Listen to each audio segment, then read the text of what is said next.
I've been attached with the feeling of not waking up with you by my side. Marami nga talagang kinilig na mga bablis sa nalaman nga nila na ito nga ang ating Donnie ay hinatid pa muna itong ating Bel Mariano sa Switzerland, na alam naman natin na ito nga ay isa sa kanilang bucket list at talaga namang pinag-uusapan na nga rin ngayon ang isang post. Pero ito nga guys ang pag-uusapan natin, dahil kung maalala nyo nga ay nag-post itong si Mami Bang ng ganito na meron ngang caption na, "Uy, sarap naman dinner nyo, bakit puros food sent nyo sa akin?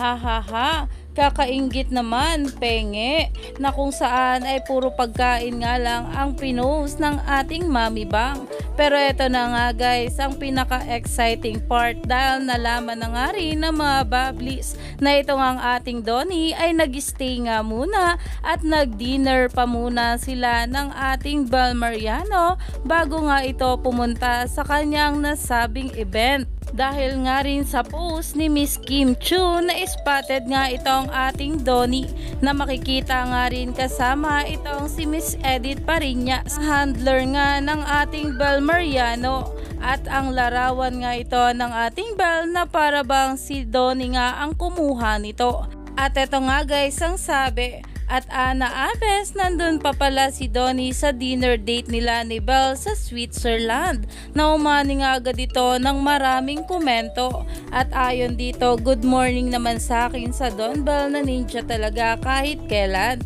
So nagstay si Master ng buong araw, I mean grabe yon.